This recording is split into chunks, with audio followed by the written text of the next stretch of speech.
علامہ اقبال نے ایک بات لکھی ہے. اقبال کہتے ہیں جب میں لندن میں وکالت کرتا تھا تو ایک خاتون تھی, لیڈی بارنس اس کا نام تھا.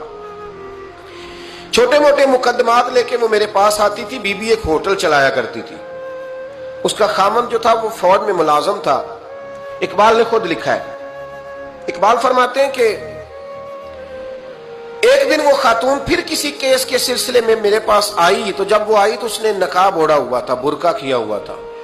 تو چونکہ اس نے نقاب اوڑھا تھا, مسلمانوں کی نشانی تھی. نقاب اوڑھنا کن کی نشانی ہے؟ اللہ آپ کو خوش رکھے. تو کہتے وہ نشانی چونکہ اہل اسلام کی تھی تو مجھے تجسس ہوا. میں نے کہا لیڈی خیریت ہے؟ میم صاحبہ یہ برقع پہننا ہوا ہے. تو کہنے نہیں, ہنس کے, اقبال مجھے پکا یقین تھا کہ آپ ضرور پوچھیں گے.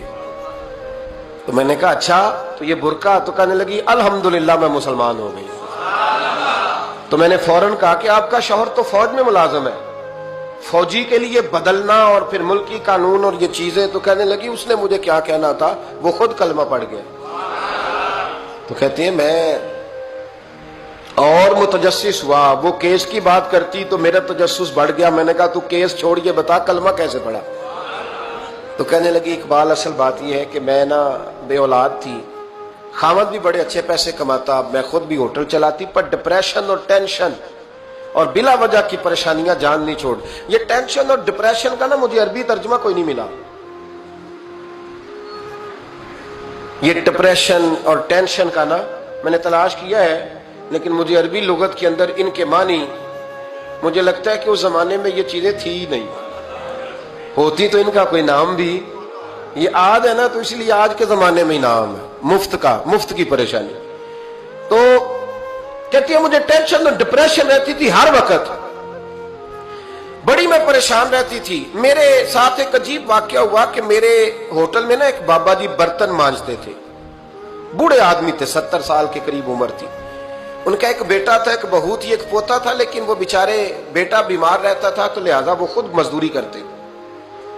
کہتے ہیں ایک دن وہ بابا جی میرے پاس آئے, کہنے لگے میم صاحبہ 2-4 دن کی چھٹی چاہیے. تو میں نے کہا خیریت ہے؟ کہنے لگے میڈم میرا بیٹا فوت ہو گیا.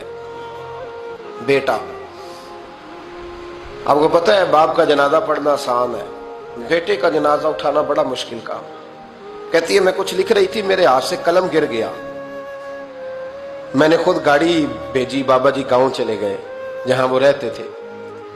کہتی 2-3 دن کے بعد میں اور میرا شوہر گئے تو رستے میں ہم باتیں کر رہے تھے کہ کیا تعزیت کریں گے.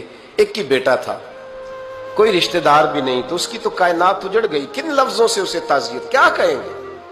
کہتے جب ہم گئے تو وہ ٹوٹی ہوئی چٹائی پہ بیٹھا تھا, کچھ لوگ قریب تھے. ہم نے جا کے کہا بابا آپ مسلمان ہیں, ہم آپ کو کیا نصیحت کریں, ایک ہی بیٹا تھا, کہ کس طرح کر کے ہم آپ کو تسلی دیں. تو کہتے اس نے آنکھیں کھولی, بوڑھی آنکھوں میں ایمان کی روشنی.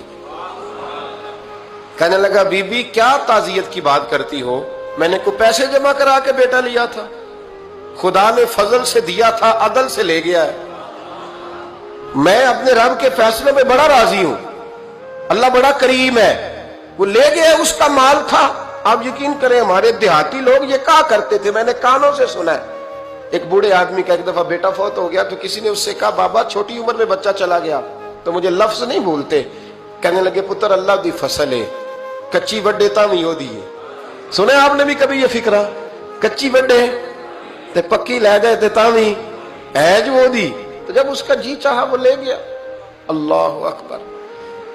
وہ خاتون کہتی ہے کہ وہ بابا جی سے میں نے کہا کہ چلو آپ 1 مہینے کی چھٹی کر لے. تو کہنے لگا نہیں میڈم میں مسلمان ہوں, مفت کی روٹی نہیں کھاتا, مزدوری کر کے کھاتا ہوں, میں انشاءاللہ 2-3 دن کے بعد کام پہ آ جاؤں گا. کہتے ہیں وہ چند دنوں کے بعد آ گیا. اللہ کی قدرت کے ابھی 2-3 ماہ گزرے تھے, پھر آیا. میڈم چھٹی چاہیے کچھ دنوں کی. میں نے کہا خیریت ہے؟ کہنے لگے وہ میری بہو بھی ہارٹ اٹیک سے فوت ہو گئی. کہتے اب میں بھی تڑپ گئی اور عیسائی ہو کہ میری آنکھوں میں آنسو آ گئے. میں نے کہا گھر کا دروازہ بند ہو گیا, اب یہ بیچارہ کیا کرے گا. وہ اپنے شوہر کے غم میں ہارٹ اٹیک سے فوت ہو گئی. کہتے ہم پھر 2-3 دن کے بعد تعزیت کے لیے گئے, پھر ٹوٹی ہوئی چٹائی, بوڑھا نہ اپنی انگلیوں سے زمین پر کچھ بنا رہا. کہتی ہے قریب گئی اور میں نے جا کے کہا بابا اب تو تسلی آپ نے خود ہی کرنی ہے, جو نظام تھا وہ تو ہو گیا. تو کہتے ہیں پھر اس نے آنکھیں کھولی, آسمان کی طرف دیکھا تو کہنے لگا بیٹی کوئی پریشانی نہیں,